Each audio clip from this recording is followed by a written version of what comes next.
회로 모이고 아무 노동도 하지 말라. 이는 너희가 나팔을 불 날이니라. 너희는 수송아지 한 마리와 순양 한 마리와 1년 되고 흠없는 순양 7마리를 여호와께 향기로운 번제로 드릴 것이며 그 소재로는 고운 가루에 기름을 섞어서 쓰되 수송아지에는 10분의 3요 순양에는 10분의 2요 어린 양 7마리에는 어린 양 한 마리마다 10분의 1을 드릴 것이며 또 너희를 속죄하기 위하여 순념소 한 마리로 속죄제를 드리되 그 달의 번제와 그 소제와 상번제와 그 소제와 그 전제 외에 그 규례를 따라 향기로운 냄새로 화제를 여호와께 드릴 것이니라. 아멘. 이 시간 예배하러 오신 여러분을 진심으로 환영하고 축복합니다. 네, 어제는 잠을 자는데 오늘 아침 이제 춥더라고요. 그래서 드디어 뜨거운 여름이 지났습니다. 오늘 말씀도 뜨거운 여름이 지나고 우기가 시작되는 7월에 있는 절기에 대한 말씀입니다. 오늘 말씀을 통해 은혜 충만히 받으시기를 축복합니다. 29장은 이스라엘이 가나안에 정착한 후 지켜야 할 각종 절기 제사 중에 주로 7월 절기 때의 제물에 대한 규례를 말씀하십니다. 1절 말씀을 다시 한번 보십시오. 일곱째 달에 이르러는 그 달 초하루에 성회로 모이고 유대 종교력으로 일곱째 달 7월은 가장 신성하게 여겨지는 달이었습니다. 이 달에는 나팔절, 대속죄일, 초막절과 같은 중요한 절기들이 집중적으로 모여 있었습니다. 태양력으로는 9월 말에서 10월 초경에 해당되는 시기로 이 시기에 이스라엘에서는 가을 농사인 포도와 감람과 석류 등의 추수가 초막절 전에 모두 끝이 납니다. 그래서 6월까지 뜨거운 건기가 끝이 나고 그 다음 4월까지 이어질 우기가 시작되는 시기로 다음 해를 위해 땅을 개간하고 씨앗을 파종하기 전까지, 그러니까 추수기와 파종기 사이에 농한기였습니다.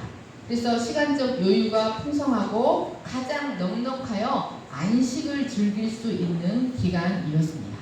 하나님은 이 기간에 중요한 세 절기가 모여있게 하심으로써 백성들로 하여금 일에 쫓기지 않고 자유롭게 하나님께 나아갈 수 있도록 새 절기를 정하시고 그 절기들을 통해 하나님과 신앙의 관계를 새롭게 하도록 하셨습니다.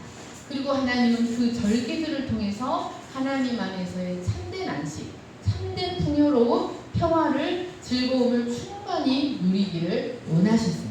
시편 81편 1, 2, 4절을 같이 읽겠습니다. 시작. 우리의 능력이 되시는 하나님을 향하여 기쁘게 노래하며 야곱의 하나님을 향하여 즐거이 소리칠지어다. 씨를 읊으며 소고를 치고 아름다운 수금의 비파를 아우를지어다. 초하루와 보름과 우리의 명절에 나팔을 불지어다. 이는 이스라엘의 율례요 하나님의 규례로다.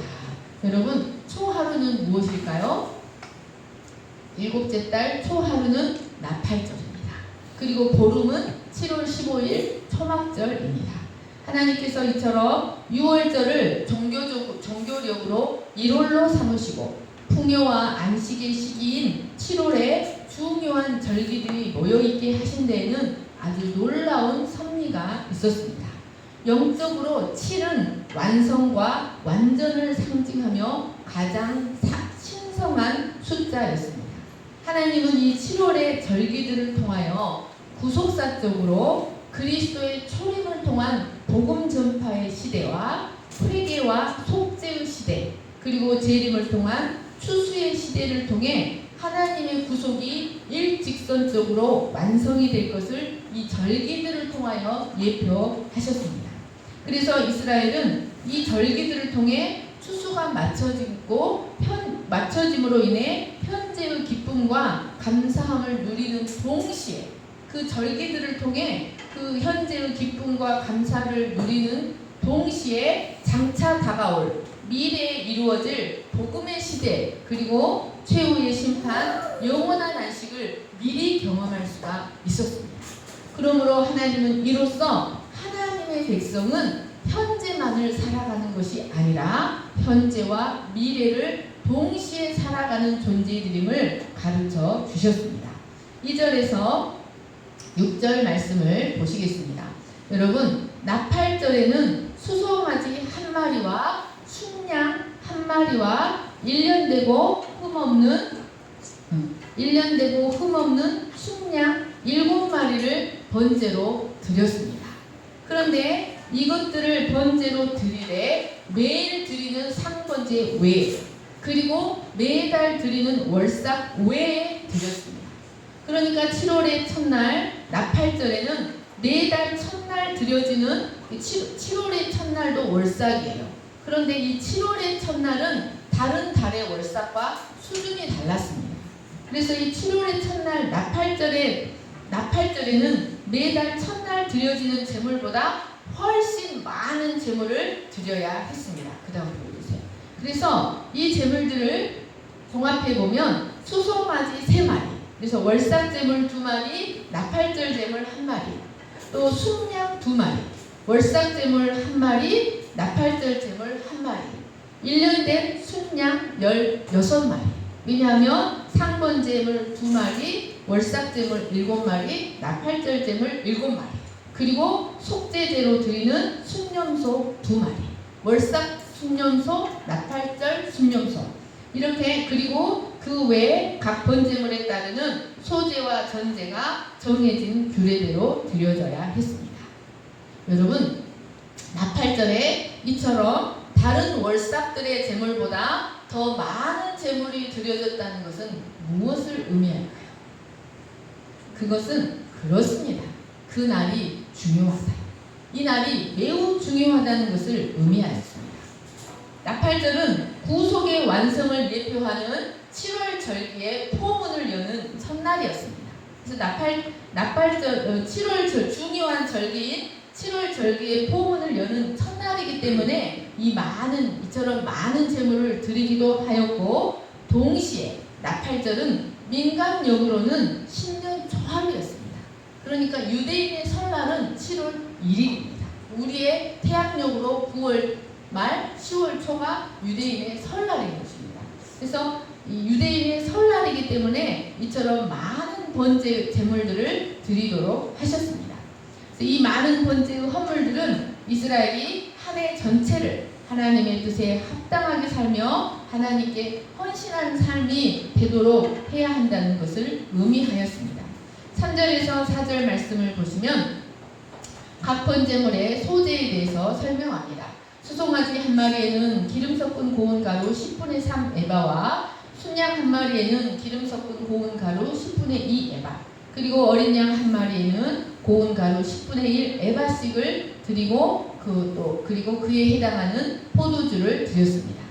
6절 말씀을 보시면 하나님은 월삭과 상번제 제물 외에 나팔절 제물이 반드시 그 규례대로 드려져야 한다고 말씀하고 계십니다. 그 규례를 따라 이 말씀은 미쉬파트, 하나님이 선포해 놓으신 판결을 따라 이런 뜻입니다. 그래서 이는 월삭과 상번제 제물을 많이 드렸다고 해서 나팔절 제사의 제물을 감소하거나 대충 드려서는 안 되고, 나팔절 제사의 제물 역시 완전히 독립된 제사로서 하나님이 명하신 그대로 드려야 한다는 뜻이었습니다. 여러분, 하나님이 그렇게 말씀하실 때는 그렇게 말씀하시는 의도가 있기 때문입니다. 하나님이 제정하신 모든 제사 규례에는 하나님 나름대로의 구속의 의미와 계획이 있었습니다. 이스라엘은 하나님의 절대 주권을 깊이 인정하고 그 말씀에 온전히 순종해야 했습니다. 사람이 그것을 바꾸고 변개시킬 수 없었습니다. 사람은 하나님의 말씀에 순종할 뿐입니다. 하나님을 믿고 하나님의 절대 주권을 믿고 온전히 순종할 뿐입니다. 여러분, 이것은 하나님과 동행하며 예배하는 신앙생활에는 하나님이 기본적으로 정해주신 기준과 법칙들이 있다는 것을 보여줍니다. 그래서 사도 바울도 경기하는 자가 법대로 경기를 해야 면류관을 얻을 수 있다고 말했습니다. 여러분, 인간의 헌신과 봉사가 아무리 크고 아무리 위대하고 아무리 훌륭하다고 할지라도 하나님이 정해주신 기준에 어긋난다면 그것은 하나님을 만족시키지 못합니다. 여러분, 하나님은 무엇이 부족한 것처럼, 무엇이 부족한 분처럼 우리의 헌신이 필요한 분이 아닙니다. 하나님은 그 자체로 영광이 충만하시고 그 자체로 영광을 온전히 받으시는 분이십니다. 그러므로 우리에게 필요한 것은 많은 재물과 많은 헌신, 자기 나름대로의 하나님께 나아가는 길이 아니라 하나님의 주권에 대한 절대적인 인정입니다. 하나님이 그렇게 말씀하셨으면 그러한 뜻이 있는 것입니다. 그래서 하나님의 선하심을 절대적으로 믿고 그분의 주권을 절대적으로 인정하고 우리는 하나님의 말씀에 순종해야 합니다. 5절 말씀을 보시면 나팔절에도 월삭이나 유월절 때와 동일하게 순념소 한 마리를 속죄제로 드려야 했습니다. 이때의 속죄제는 새해를 시작하면서 하나님 앞에 저질렀던 과거의 죄들을 용서받고 하나님과 화목된 상태에서 새로운 날들을 시작하기 위함이었습니다. 여러분, 이스라엘 절기에는 그것이 기쁨을 상징하는 절기이든 슬픔을 상징하는 절기이든 언제나 루틴으로 속죄제가 포함되어 있었다는 것을 볼 수 있습니다. 여러분, 이것은 무엇을 의미합니까? 답이 항상 똑같죠? 속죄제가 중요하다. 여러분, 항상 루틴으로 속죄제가 포함된다는 것은 속죄제가 매우 중요하다. 하나님과 이스라엘의 관계에 있어서, 언약 백성의 삶에 있어서, 가나안에서 하나님 뜻대로 살아가기 위해서 속죄제가 매우 중요하다는 사실을 의미합니다. 여러분, 월삭의 속죄 제물을 드렸다고 해서 나팔절의 속죄 제물을 스킵해버려서는 안 됩니다. 월삭의 속죄 제물도 드리고 나팔절의 속죄 제물도 드려야 했습니다.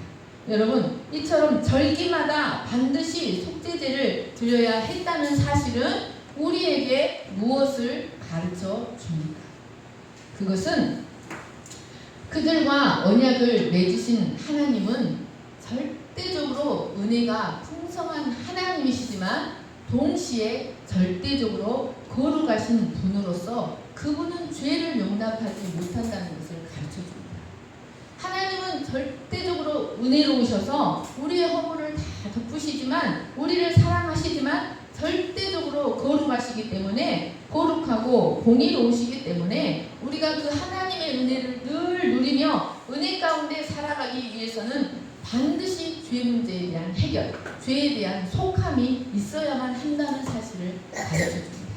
그래서 첫 번째로 이 많은 속죄제, 절기마다 반드시 있는 속죄제는 하나님이 얼마나 거룩한 분이신지, 그리고 동시에 인간이 얼마나 죄악된지를 가르쳐줍니다. 절기마다 끊임없이 드려져야 했던 속죄제는 인간의 실존을 가르쳐줍니다. 그것은 인간은 하나님 앞에 근본적으로 죽을 수밖에 없는 죄인이라는 우리의 실존을 가르쳐주는 것입니다. 잠언 20장 9절 말씀을 같이 읽겠습니다. 시작. 내가 내 마음을 정하게 하였다. 내 죄를 깨끗하게 하였다 할 자가 누구냐? 여러분, 우리 인간은 아무리 깊이 회개하고 아무리 뜨겁게 죄사함을 받았다 할지라도 돌아서면 다시 죄와 악의 오물을 솟구쳐내는 더러운 웅덩이와 같다는 사실입니다. 인간은 근본적으로 부패한 죄인입니다. 아무리 회개를 하고 아무리 죄사함을 받아도 돌아서면 다시 인간에게서 나오는 것은 죄와 악의 오물입니다. 여러분, 하나님께서 속죄제의 제물로 순념소를 사용하게 하신 것은 이런 우리의 실존을 더욱 선명하게 드러내 줍니다.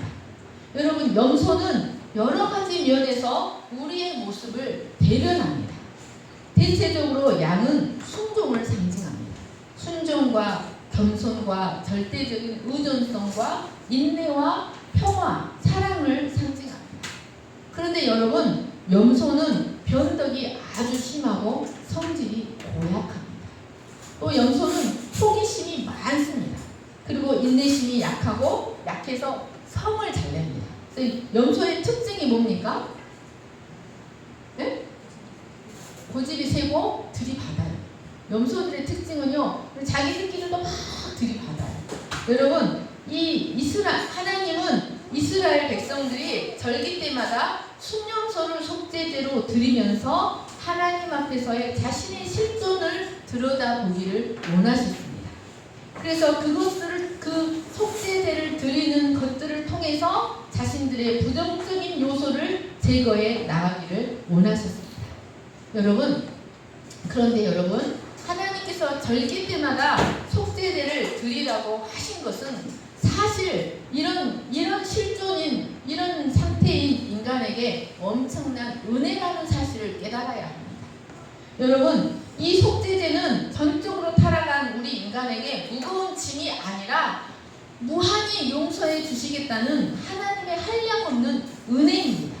그래서 5절에 속죄하기 위하여라는 단어 키페르는 덮어버린다는 뜻입니다.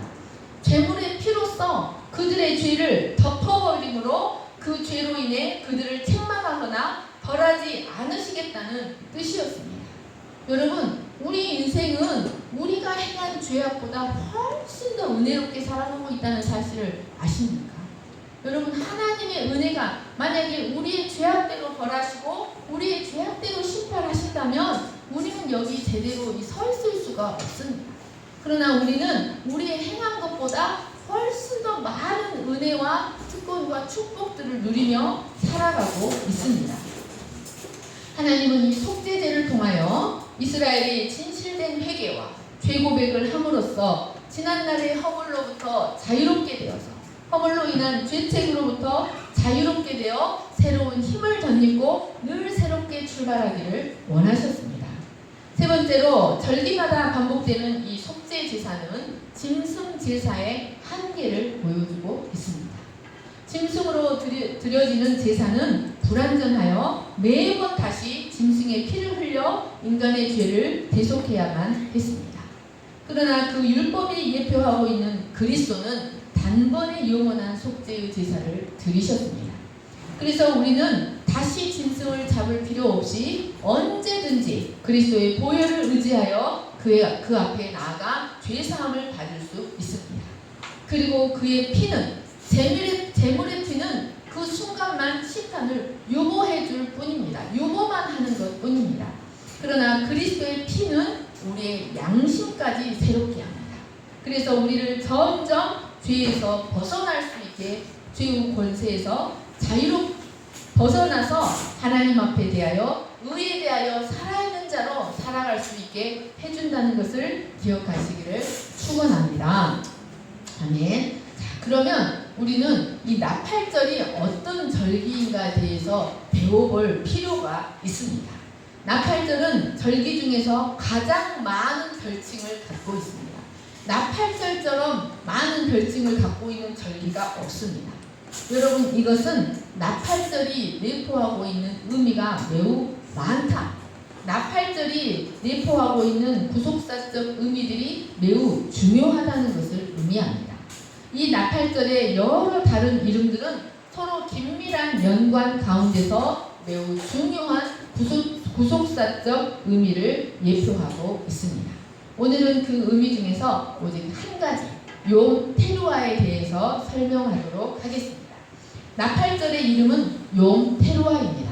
욤이라는 말은 날, 일 그런 뜻입니다. 그래서 욤 테루아, 테루아는 큰 소리, 나팔 이런 뜻으로 큰 소리의 날, 나팔을 부는 날이라는 뜻입니다.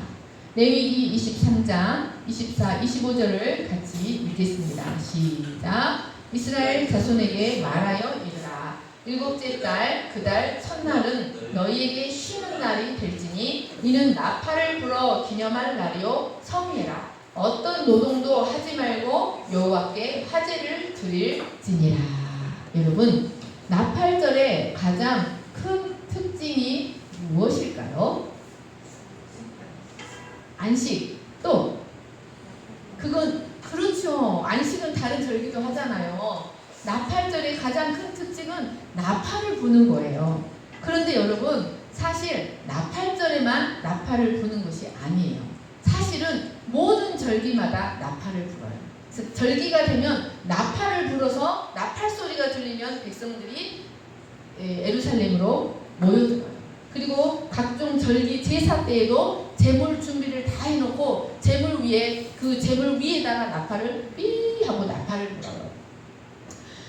그래서 다른 절기 때도 나팔을 분다는 거예요. 그런데도 특별히 7월 1일을 나팔절이라고 하는 이유가 무엇일까요? 그것은 여러분, 나팔절에는 일반 절기나 월삭 때 사용하는 은나팔을 사용하지 않기 때문입니다. 다른 절기들에는 은나팔을 사용합니다. 그러나 나팔절에는 순양의 뿔로 만들어진 양강나팔, 쇼파르라고 하는 양강나팔을 사용합니다. 그리고 나팔절에는 이 나팔이 다른 절기들하고는 다른 방식으로 나팔이 울려 퍼집니다. 그래서 이 나팔절에는 아주 독특한 방식으로 나팔이 불어집니다. 그리고 이 나팔절은 금음달이 지고 초승달이 떠오르는 순간에 시작됩니다. 그러니까 금음달이 지고 새로운 초색달이 떠오르는 순간에 제사장의 나팔 소리와 함께 시작되는 것이 나팔절입니다. 그런데 그 나팔 소리는 아주 독특한 형태로 불려지는데 예루살렘 성전에서만 부러지는 것이 아니라 여러분, 이스라엘에는 이스라엘 전역에, 그러니까 12지파에 12지파마다 4개의 성읍이 제사장 성읍이 있어요. 각 지파마다 4개씩 제사장 성읍이 있으면 이스라엘 전역에 제사장 성읍이 몇 개가 있을까요? 12지파잖아요. 각 지파마다 제사장 성읍을 이렇게 4개씩 두는 거예요. 각 지파마다. 그러면 이스라엘 전역에 제사장 성읍은 몇 개일까요? 48개예요. 그러니까 나팔절에는 예루살렘 성전에서만 나팔 소리가 울려 퍼지는 게 아니라 이스라엘 전역에서 48개의 제사장 성읍에서 이 하루 종일 나팔 소리가 울려 퍼져요. 그래서 나팔절이 되면 이스라엘 방방곡곡 나팔 소리가 들리지 않는 곳이 하나도 없었습니다. 그런데 이 나팔절의 뿔나팔 소리는 이스라엘 방방곡곡 울려 퍼지는 나팔 소리는 4가지 방식으로 울려 퍼졌습니다. 첫 번째, 테키아입니다. 테키아는 한 옥타브 높은 음으로 한번 길게 부는 겁니다. 테키아 후 합니다. 이 나팔 소리는 왕의 대관식을 알릴 때, 그리고 모든 백성을 소집할 때 부는 나팔 소리입니다. 그래서 후 테키아 하고 후 하면 왕의 대관식이구나, 또 절기가 되어서 백성들을 소집하구나 라고 알아듣습니다. 두 번째, 쉐바림은 부부부 이 소리는 너무나 슬퍼서 통곡하듯이 흑흑흑 하는 소리입니다. 한이 맺혀 흐느껴 오는 듯한 소리로 흑흑흑 하듯이 3번 중간 소리로 봅니다. 랍비들은 이것을 회개를 촉구하는 나팔 소리다 라고 말합니다. 유대 랍비들은 이 소리가 마치 하나님의 명령으로 요나 선지자가 니느웨 성에 가서 전도할 때 그 성 사람들이 요나의 전도를 받고 베옷을 입고 죄를 뒤집어 쓰고 금식하면서 하나님께 살려달라고 처절하게 회개하는 그 소리와 같다고 설명하고 있습니다. 그리고 세 번째로 테루아는 푸푸푸푸푸푸푸 9번 짧은 스타카토로 마치 장영종 시계의 알람 소리와도 같이 매우 급박하게 9번의 짧은 스타카토 푸푸푸푸푸푸 하고 울려 퍼집니다. 이것은 주님이 오실 시간이 되었으므로 잠에서 깨어나라 라는 소리였습니다. 그리고 마지막으로 테키아 하가돌은 숨이 끊어질 때까지, 숨이 멈춰질 때까지 계속 힘껏 부는 웅장한 나팔 소리로 이것을 마지막 나팔, 하나님의 나팔이라고 부릅니다. 이 나팔이 불려질 때 의인들이 부활하여 메시아의 혼인잔치에 참여하고 악인들은 하나님의 심판에 참여한다고 기록하고 있습니다. 여러분, 이 나팔절에는 이 테키아, 쉐바림, 테루아가 33번이 부러집니다. 각각 순서, 각각 1, 2, 3번이 순서대로 33번을 불려지면 총 나팔 소리는 몇 번이 불려질까요? 세 가지가 33번이 불려지면 99번이에요. 99번이 불려진 다음에 마지막 테키아 하가돌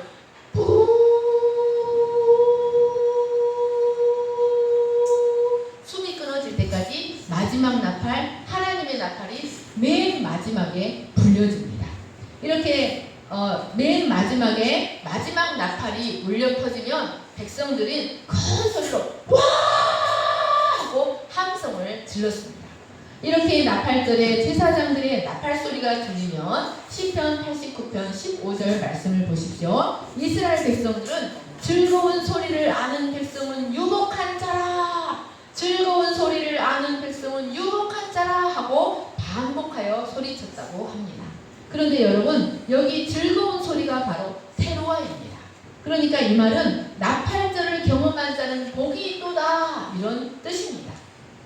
여러분, 우리는 나팔절의 별칭이 나타내는 의미가 무엇인지를 하나하나 더듬어 가다 보면 왜 나팔절을 경험한 자가 복이 있다고 노래했는지를 알 수 있습니다. 여러분, 이 나팔절에 유래가 있습니다. 여러분, 성경에서 나팔이라는 단어가 언제 처음 나왔을까요? 성경에서 나팔이라는 단어가 언제 처음 나왔을까요? 우리 진석이가 지수 결혼 떡을 가져왔는데 이걸 맞히면 여러분 그것을 다 줘버릴까요? 한 박스를. 해볼만 하죠? 여러분, 성경에서 나팔이라는 단어가 언제 처음 나왔을까요? 어? 땡. 여호수아가 여리고지. 땡. 성경에서 나팔이라는 단어가 어디서 처음 나왔을까요? 5, 4, 땡. 응? 광야 어디서? 성막이 어쩌다고? 이동할 때? 땡. 이동하기 전에? 땡. 그것이. 자, 땡. 제 겁니다. 출애굽기 19장 17절, 20장 18절 같이 읽겠습니다. 시작. 모세가 하나님을 맞으려고 백성을 거느리고 진에서 나오매 그들이 산 기슭에 서 있는데 시내산에 연기가 자욱하니 여호와께서 불 가운데서 거기 강림하심이라. 그 연기가 옹기가마 연기같이 떠오르고 온 산이 크게 진동하며 나팔 소리가 점점 커질 때 모세가 말한즉 하나님의 음성으로 대답하시더라. 문 백성이 우레와 번개와 나팔 소리와 산의 연기를 본지라. 그들이 볼 때 떨며 멀리 서서 모세에게 이르되 당신이 우리에게 말씀하소서 우리가 들으리이다. 하나님이 우리에게 말씀하시지 말게 하소서 우리가 죽을까 하나이다. 모세가 백성에게 이르되 두려워하지 말라. 하나님이 임하시면 너희를 시험하고 너희로 경외하여 범죄하지 않게 하려 하심이니라.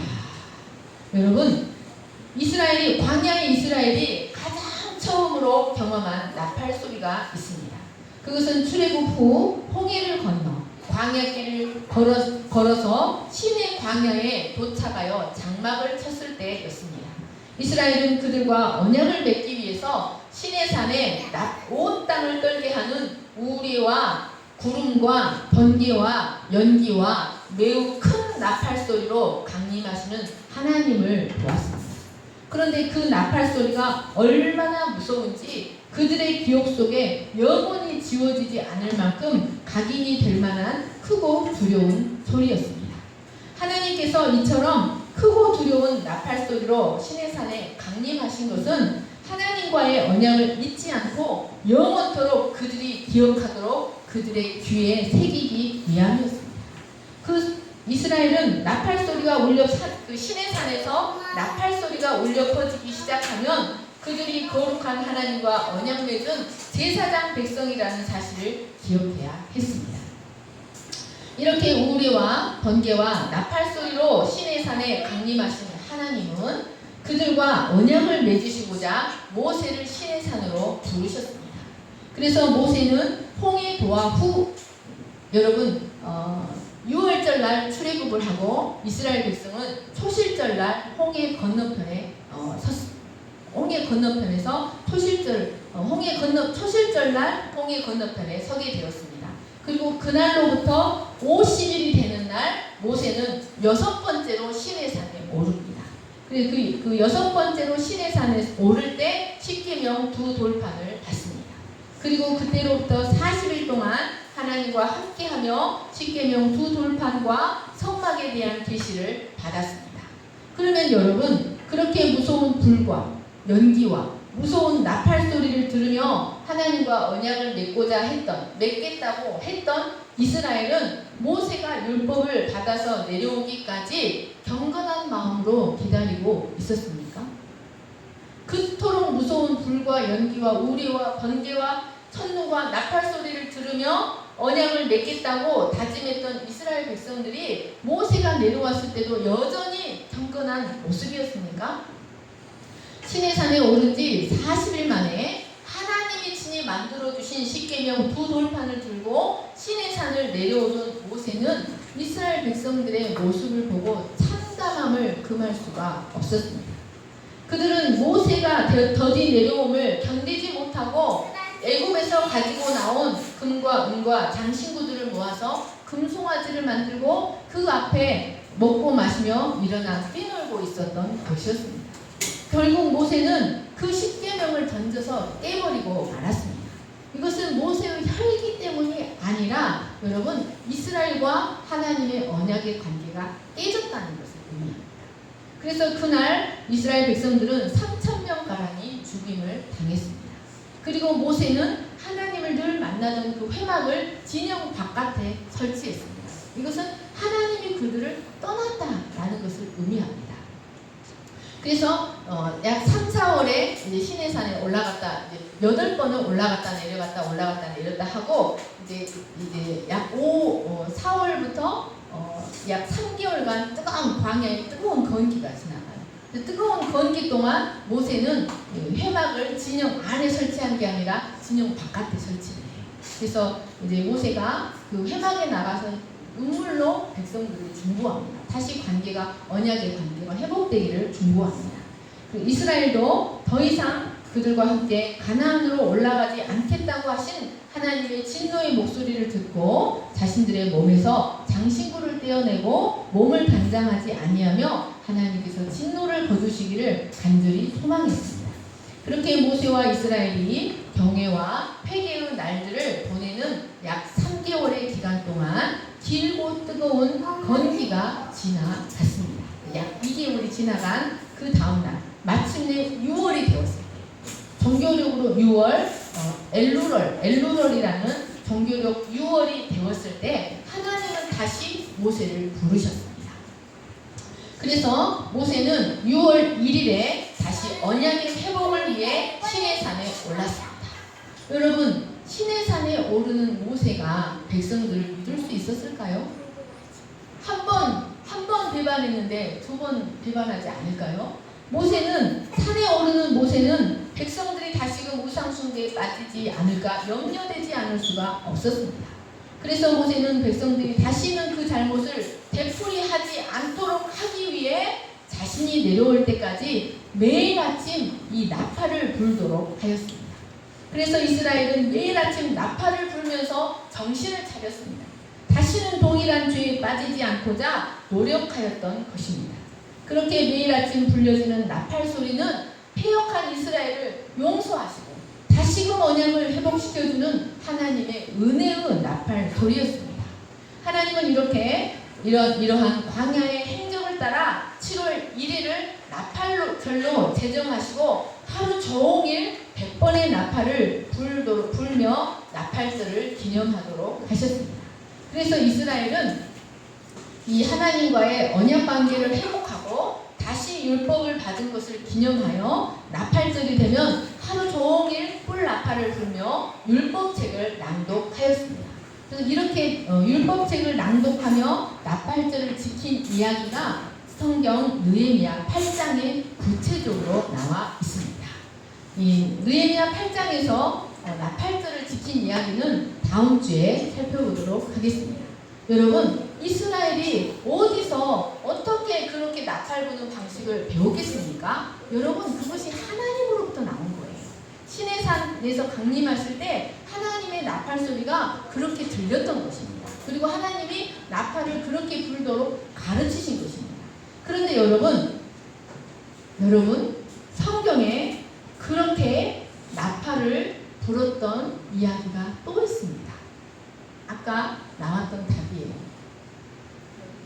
예, 여러분 여리고성을 돌 때 이스라엘 백성들이 어떻게 나팔을 불었는지 여러분 알지 못하시죠? 여러분 아까 들려준 것처럼 테키야 부 쉐바리 부부부 테루아 부부부부부 이런 식으로 나팔을 불고 여러분 이스라엘 백성들이 6일 동안 하나님이 아무 말 하지 못하게 하셨어요. 그리고 제사장 7명이 7양각 나팔을 잡아요.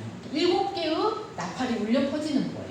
제사장 7명이 7양각 나팔을 잡고 맨 앞에는 무장한 군인이 가고 그 다음에는 제사장 7이 7양각 나팔을 잡고 그 다음에는 언약궤가 있고 그 다음에는 군사가 뒤따라요. 그래서 하나님이 뭐라고 말씀하셨냐면 자, 여호수아 6장 1절을 보겠습니다. 쭉 같이 많지만 읽겠습니다. 자, 시작. 이스라엘 자손들로 말미암아 여리고는 굳게 닫혔고 출입하는 자가 없더라.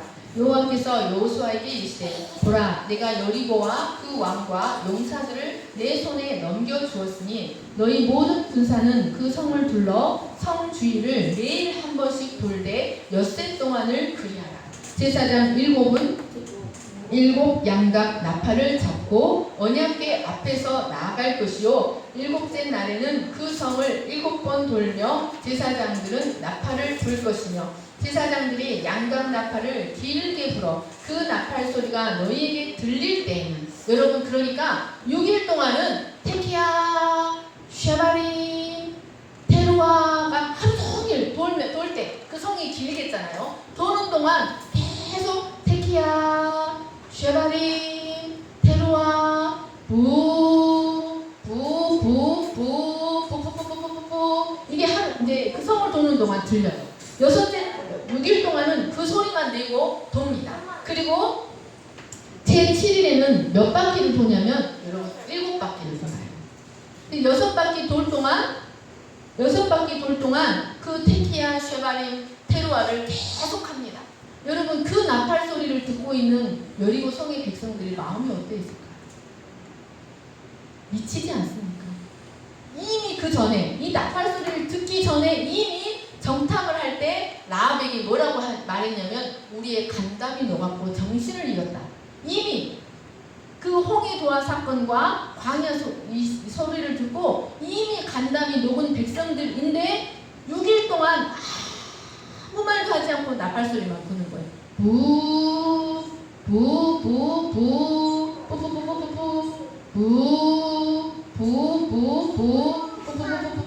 여러분 이 나팔 소리를 듣고 있는 여리고성 백성들이 정신을 잃지 않겠습니까? 그런데 7일째는 이 소리가 7번을 더니 하루 종일 들리는 겁니다. 그리고 마지막에 테키야 하가드 부 할 때 그때 이스라엘 백성들은 와 하자 여리고성이 무너졌습니다. 이스라엘 백성들은 가나안의 첫 성 여리고를 앞에 두고 하나님의 명령대로 6일 동안 제사장 7이 7양각 나팔을 잡고 여호와의 궤 앞에서 행진하며 그 나팔을 불었습니다. 그리고 이스라엘 백성들은 그 뒤를 따르며 그 입에서 아무 말도 내지 않고 성을 돌기만 하였습니다. 여러분 이때 울려 퍼진 나팔 소리가 바로 나팔절에 하루 온종일 울려 퍼지던 테키야 쉐바림 테루아였습니다. 안 그래도 간담이 녹고 정신을 잃었던 여리고 사람들은 이 나팔 소리를 수로하며 간담이 높고 정신을 잃었을 것입니다. 그러나 여러분, 라합으로부터 복음의 소식을 들은 사람들은 붉은 줄이 메어있던 라합의 집으로 몰려들었을 것입니다. 그 나팔 소리를 듣고 라합으로부터 복음의 소식을 들었던 사람들은 그 목숨을 건지기 위해 붉은 줄이 메어있는 라합의 집으로 몰려들었을 것입니다. 그리고 마침내 7째 날 제사장들은 마지막 나팔 6바퀴를 돌고 7바퀴 마지막 나팔 하나님의 나팔인 테키야 하가도를 수온이 넘어갈 때까지 큰 소리로 울려 불었을 것이고 그 소리를 들은 백성들은 여호수아의 명령을 따라 큰 소리로 함성을 외쳤을 것입니다. 그때 바로 견고한 성벽이 무너져 내렸습니다. 여러분, 애굽이 세상을 상징했듯이 이 여리고성은 오늘날 우리가 살고 있는 이 세상을 상징합니다. 6일 동안 이 나팔 소리가 들려지는 것은 그리스도의 초림과 함께 복음이 선포되는 복음 시대를 상징하고 있습니다. 그리고 나팔절로부터 10일 후에 이루어지는 대속제일은 회개의 시대를 상징합니다. 그리고 마지막 나팔은 하나님의 심판을 위한 나팔입니다. 이 마지막 나팔 때 의인들은 하나님 나라에 수거되고 악인들은 하나님 영원한 심판 속으로 들어갑니다. 여러분, 하나님은 무언가를 말씀하실 때 그냥 말씀하시지 않으십니다. 역사의 주인은 하나님이십니다. 하나님은 구속의 역사를 친히 계획하시고 이루어 가시고 성취하십니다. 사랑하는 여러분, 우리가 이 말씀을 통해 오늘날 이 복음의 시대에 어떻게 살아가야 할 것인지, 여러분, 우리는 이 나팔 소리를 듣고 간담이 높고 정신을 잃은 자들로 살아갈 것이 아니라 나팔 부는 법을 훈련받아서 나팔을 부는 제사장들로 살아가야 합니다. 여러분, 이 말씀이 여러분에게 큰 복이 되시기를 간절히 축원합니다. 기도하겠습니다. 사랑과 은혜가 풍성하신 하나님 아버지, 이스라엘 백성들로 하여금 율법과 규례를 주시고 이 말씀을 주야로 묵상하고 길을 갈 때이든지 앉아있을 때이든지 누워있을 때이든지 일어날 때이든지 이 말씀을 너의 자녀들과 늘 강론하라고 하셨습니다. 그 말씀 속에 하나님의 지혜가 들어있고 하나님의 경륜이 들어있었기 때문이었습니다. 여호수아에게도 그 말씀을 주야로 묵상할 때 너의 길이 형통할 것이며 그것을 모두 지켜 행할 수 있게 될 것이라고 말씀하셨습니다. 하나님 아버지, 우리가 이 말씀 속에서 하나님의 구속의 경륜을 발견하게 하시고 우리가 행할 길을 발견하게 하시고 그래서 그것이 우리의 지혜가 되게 하시기를 간절히 기도합니다. 감사하며 돌아가신 예수님의 이름으로 기도하겠습니다. 아멘. 은혜 안